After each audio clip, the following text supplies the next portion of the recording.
Welcome to Streams of Income, hosted by best-selling author and entrepreneur Dr. David Powers, where we discuss streams of income, passive income, residual income, and even why there are dinosaurs and zombies in this intro. Fasten your seatbelts and get ready to dive in.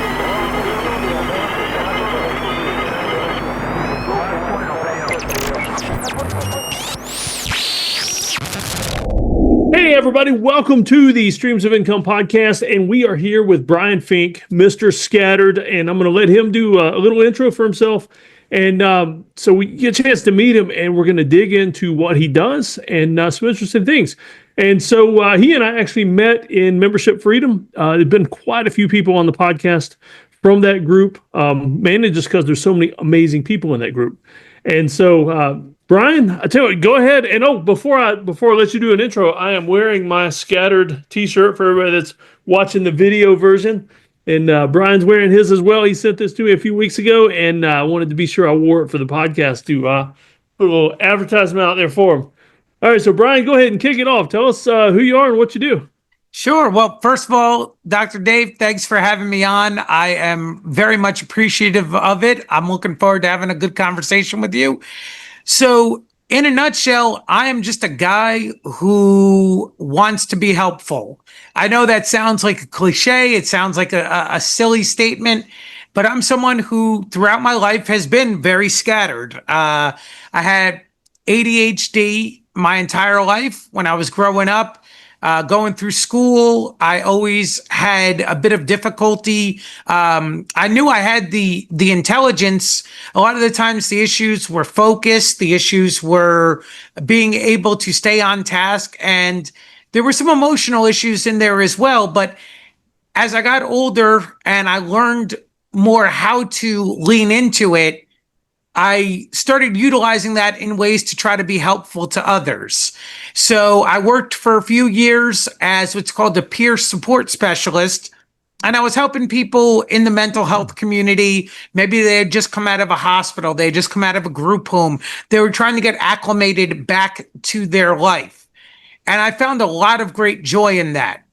But as I continued to do that, the reality of it became that there's always red tape. There's always bureaucracy. There's things that you have to handle, and there's ways you have to go about it. But I knew what had worked for me. I knew what I've done in the past and what I continue to do to this day. So my cousin, who used to be a member of Membership Freedom, she introduced me to Vincent. I also met Vincent through another Membership Freedom member, Mr. John Shookman. And so Vincent and I started talking about it. We started figuring out ways that I could take what my goal was and what I was hoping to achieve and spread that message out in a wider way and a wider variety. Yeah. So since that time, I have launched a multi-platform, multimedia approach called Scattered. And what I've done is I'm trying to raise awareness for those who have ADHD or mental health concerns, trying to first of all normalize that and let them know that it does not make them different. It doesn't make them any less capable, any less of a person. And it can be a superpower. So finding how to take these things and apply them to your life to reach your potential and fulfill your goals is what I'm hoping to achieve. And we're still in the early stages. We're still in the genesis of it.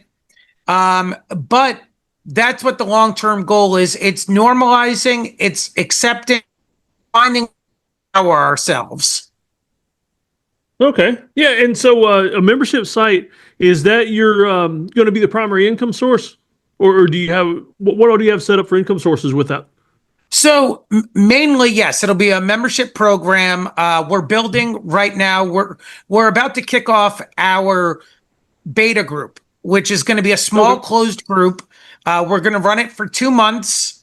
We are going to try out what I have initially, which is some literature, some exercises, things like grounding techniques, things like finding different calming sources, focus attempts, task writing. Then what we're going to do is we're going to meet once a week in a group. I'm going to kind of go over my experience, how it worked for me, what I found in it. We're going to have a group discussion on what worked for them, what worked for the members, what they liked.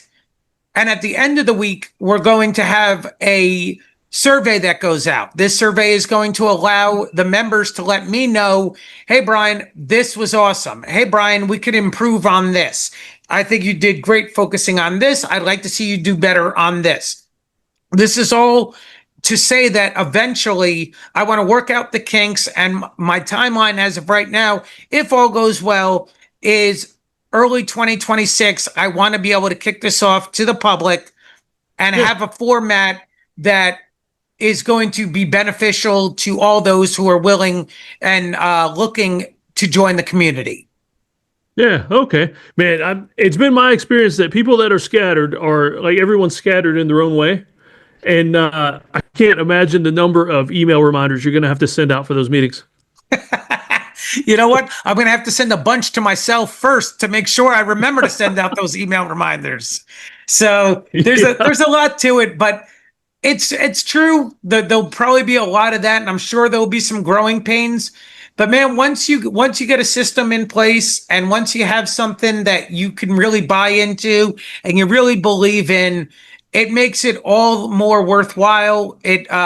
My big hope is that on days when I'm scattered, there's somebody who's going to come to me and say, hey, Bryan, I'm so looking forward to our meeting tonight that I'm going to remember, oh, that's right, I got to do X, Y, and Z. So it'll be a real communal standpoint. I don't pretend that I'm any more educated or any more well-adjusted, whatever word you want to use, than the next man or woman in the group. It's a collective, and we're all on equal footing. We're trying to do the best we can. We're trying to live the best life that we can. Yeah, it sounds pretty awesome. And so a beta group now with a formal launch early next year, should people just get in touch with you to get on the waiting list, that kind of thing? So yeah, I have a link tree. I was going to do my plugs at the end, I figured, but hey, do them now, and then we'll redo them at the end.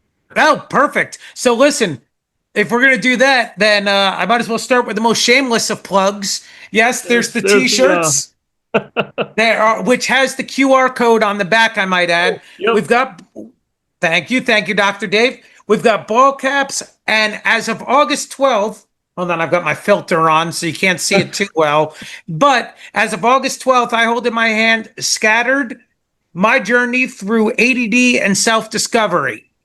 So it launches on Amazon in both ebook and paperback format. This is, I would say, part memoir, part self-help, and a lot of laughter, some tears, some embarrassing growing pains. We all remember what it's like to be a teenager, whether you're a boy or a girl. We all have those awkward times, definitely. So that's all in there. But why I wrote this book is, again, I want Scattered to be something that people can reach out. They can be a part of. They're going to be a part of that movement. And this was my long-winded way to say that if they are looking to be a part of that movement, there's a mailing list you can get on. You can reach out to me personally. I'm on Facebook, Instagram. I'll give you all the information. Hopefully we can disseminate that out. But there's a link tree to join my blog that I write. I have a podcast that I'm working on, but again, with the beauty of Scattered is it's not as consistent as I need it to be. So I'm trying to get more consistent with that. I'm still working a 9 to 5 also. So trying to balance, and I've got a beautiful 11-year-old daughter who takes a lot of my time, as well as a beautiful wife who takes a lot of my time. So trying to manage those things. I really want to bring more to the podcast. I love the mental health aspect. I love I love talking about it, but I'm a football guy. I'm a pro wrestling guy. I'm a geek. I just saw Superman and Fantastic Four. Man, I haven't seen either one of them yet. Oh, they're good. They're good. I won't pretend they're my favorite superhero movies, but in an era where every time you turn on your television, there's a new superhero movie out. They do pretty well for themselves. Yeah, and it's kind of funny. The book was showing up blurry because of your filter. So if anybody wants to see what the cover actually looks like, you got to hop on Amazon and check it out. That's And, it. You be sure got to it. do that. And again, the link will be there, but you got to jump on Amazon. I'll tell you, I went live about a week ago to read the first chapter. So I have the proof book with me. It goes live August 12th, the book itself. But the response I got, there were so many people who reached out and just said, man, that was me. Man, I know exactly what that's like. So if you've ever had struggles, if you've ever had dreams and you realize that the only thing stopping you from your dreams is your own self-doubt, is your own insecurities, this is a book for you guys. I wrote this for people of all ages. This book is I was inspired by my daughter. I'll be honest. My daughter has a lot of the same ADD things and ADHD things that I had. And I see it and I see the struggle she's going through. So that was the inspiration. But as I wrote this and I shared it with a few personal friends, I kept hearing the feedback that, man, I can relate to this. Man, I know what this is like. So this book, and again, guys, like Dr. Dave said, you got to go to Amazon and check it out. Each copy is going to really help move this this movement and this community along. But the truth of it is, it's for the kid in school right now who is being pulled out of class to go to special ed class, who feels so different. It's for the guy who and gal who just graduated high school and sees their friends going to college and feels like they don't know what they want to do yet. It's for the person like myself in their mid to late 30s who's the professional that feels like maybe their dreams are starting to drift away and they're not going to get there. It's the person who's retired now, who's collecting their Social Security and says, you know what? I never got the chance to live that dream. You can still live that dream. The only thing that is stopping us, guys, is ourselves. And there's going to be challenges. There's going to be pitfalls. I have given up more times than I can count. But with every give up, with every failure that I've had, Dave, I am telling you, I have learned a lesson, and it's being able to look at those failures and grow from them and not let them define you that is going to make a world of difference. And that's a lot of what we talk about in Scattered. Sounds great. Sounds great. I'll tell you what, just to pique our interest, can you tell us maybe one of the embarrassing stories or something, or just a great story from the book? Sure. So I'll go with an interesting one here. When I was young, I was in fourth grade. I was pulled out of class every day. Myself and a group of other kids were pulled out of class every day to go to the special ed classes.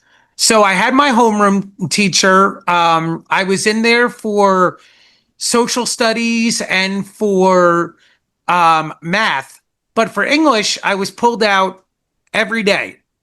So there's about 5 or 6 of us that the teacher would come down. She'd stand in the doorway. We'd all have to get up and walk out of the classroom.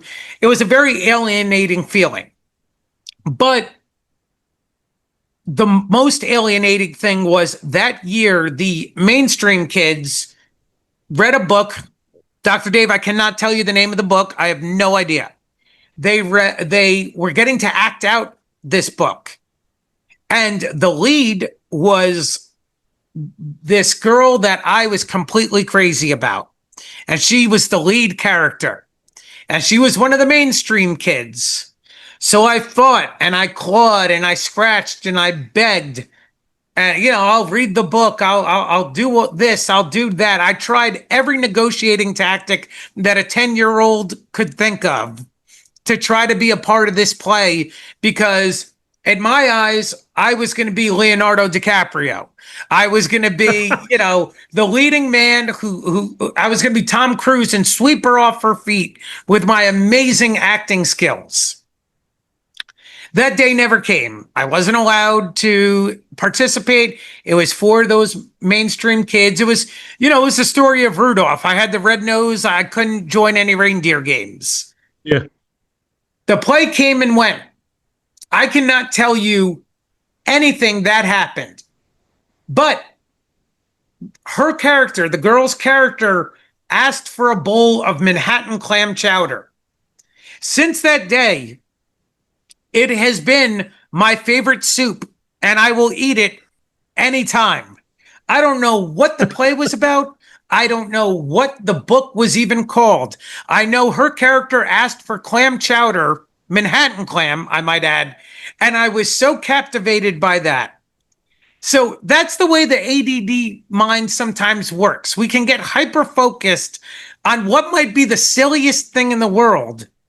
But here I am 30 years later, and every time I go out to a nice diner in Jersey or Pennsylvania, if they have soup, my fingers are crossed that it's Manhattan clam chowder. That's funny. And I love the way you characterize it, though, as a superpower, because I've got 5 kids, and one of them, we thought he had dyslexia for a while. And so we really catered to, if the diagnosis does come through, it's a superpower. You think differently than other people. And it turns out he didn't have the diagnosis, but I love the idea of characterizing differences as super, because if we were all the same, life would be so boring. Absolutely. Absolutely. And I think it's an important mindset tool. I think a lot of the times and it's gotten a lot better, don't get me wrong, but we still live in a world where different is automatically assumed as less than in a lot of ways. And I'm not going down any kind of path of political conversation or anything of that nature, but I'm saying that the mindset of, oh, I have ADHD or I have dyslexia, automatically we're conditioned to have a negative connotation with it. And I think when we're able to realize that, hey, maybe I look at things a little bit differently, but I can use that to my advantage, I think it becomes so much more powerful. And I think the people around us then realize, hey, Bryan doesn't look at things the way I do, but that's a beautiful thing, because to your point, if we all looked at it the same, we're all seeing the same thing. It's like a mosaic. You want to interpret what you can interpret, and it's your interpretation. And it's the same thing with ADHD. It's the same thing with dyslexia. People who are on the autistic spectrum, we are able to see things a little bit differently. It doesn't mean it's right. It doesn't mean it's wrong, but it helps us to get to where we need to be. And I'll tell you very honestly, if it wasn't for things like hyperfocus that the ADD has given me, and that's another thing we talk about in Scattered, on sale August 12th, starting on Amazon. More on that a little later, but cheap plug for you. But that's one of the things I talk about really is the different things that ADHD can provide that doesn't have to be looked at negatively. That hyper focus. Yes, sometimes we get in our own way because it's all we see, but it also can allow for beautiful, beautiful things to be done and interests to be really well diversified. So it's a chapter in there that is all about finding your superpower. Mm-hmm. Yeah, I love it. And thinking about it too, from the point of view of, the old days, factory jobs, all that kind of mess in the older days, people hired people that fit in all the right places. But nowadays, you could tailor your hiring practices to hire for specific talents, like very specific talents, and the way people think. I'm thinking like, game manufacturing and coding and things like that certain people with hyper focus might be really geared to. Absolutely. Absolutely. I think, again, the days of, you have to fit this specific mold and you work at the factory for 50 years and they give you a watch and, a kick in the butt on your way out. Those, Yep. I don't think that's the world we live in anymore. I think these superpowers, as we're calling them, and the fact that you might have your hand in 20 different cookie jars helps give you more value. And I'll give you a real life application of that. I worked in the mental health field, like I said, for doing the peer support stuff, but it was my work on the side doing things like I had a gaming channel where I was called the outmatched gamer because I was not great with gaming, but I enjoyed playing it. But I learned all about camera. I learned about YouTube. I learned about editing software. Yeah. Then I did things with real estate. That's where I met John Shookman, actually. Yeah. And I learned about networking and communication and how to really present yourself. And then I did things where I actually, Dr. Dave, to be honest with you, I worked for a very short time as a professional wrestling manager. And I talk about all of this in the book, but it's true. I was the bad guy manager who stood outside the ring, cheered for my guy, tried to cheat so that my guy could win, and yelled at the crowd. But it taught me things like how to present myself, how to elicit emotion, how to captivate an audience.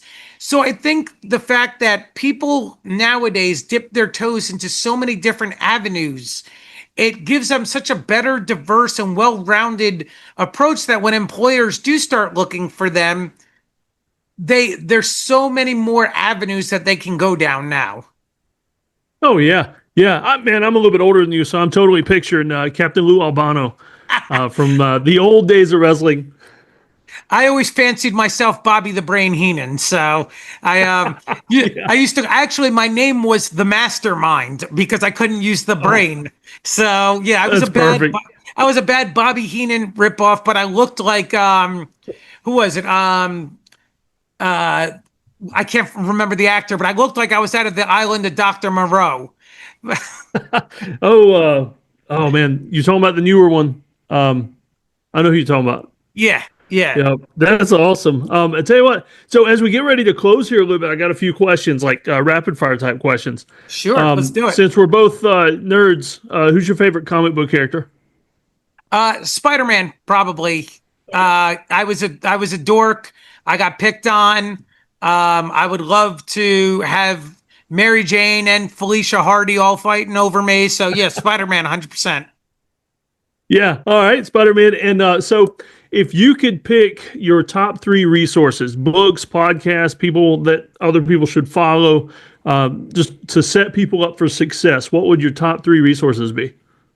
Number 1, I would say there's this new cool thing called Scattered by Bryan Fink that everybody should definitely check out.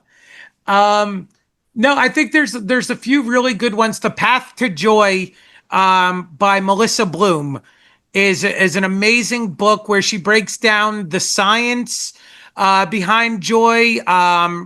She's a biologist turned life coach, and she has a something called Joy School now. She again went through Vincent and the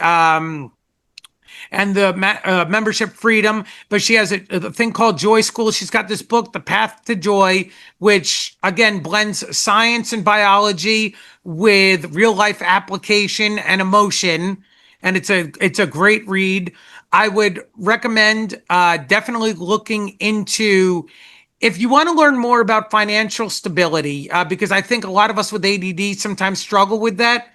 I'm a big fan of Dave Ramsey. I don't always agree. I don't always agree with everything he says, but I think structurally he's got a really good plan, and it's an easy plan to kind of follow. It's an easy. His 7 baby steps are. Again, I don't think he leaves a lot of room for wiggle, but he's definitely the structure of it is very good.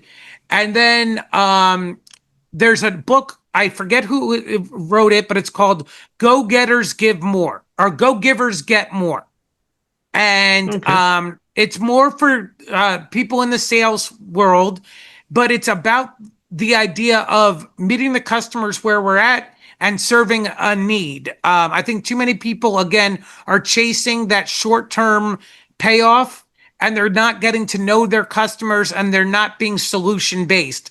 And I think when you're in sales, being solution-based and being sincere is going to get you much further in the long run, and you're going to see a much better ROI than going for the cheap win.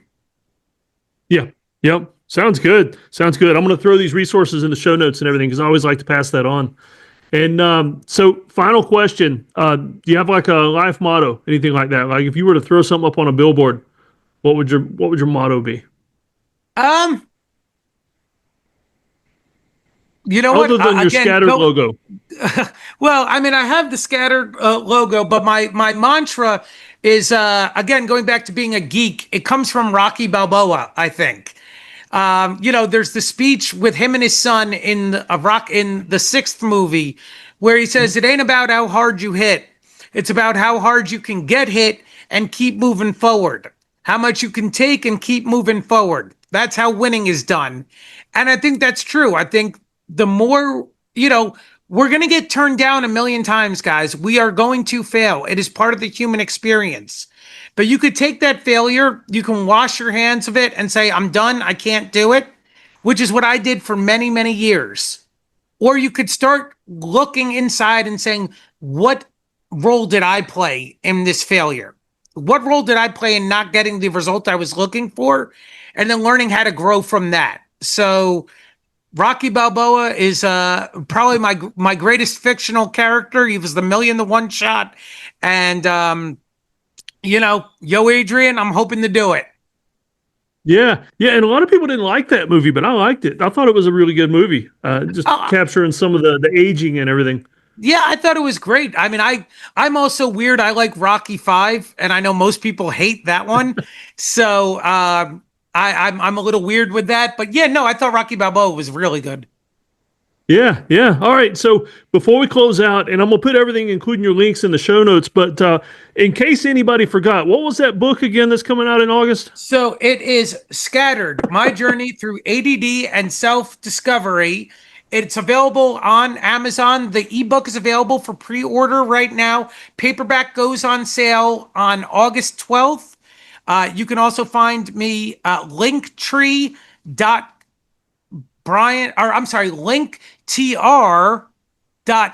Yep, it's right there on the shirt / Bryan Fink Scattered. I'll have my newsletter on there, links to the podcast. If you want to get in contact with me, I'd love to talk. Maybe Scattered is something you could get benefit from. Maybe it's not, but let's have a conversation. Let's learn from each other. I'm always down to talk to anyone at any time, and I would love to hear from you. All right. Sounds amazing. And thank you for being on here. And I'll probably see you again in a couple of days in Vincent's group. Absolutely. Absolutely. I appreciate the time. I appreciate you letting me kind of share a little bit of it. And again, if anyone, if anyone wants to talk, I'm always available. I'd love to hear from you.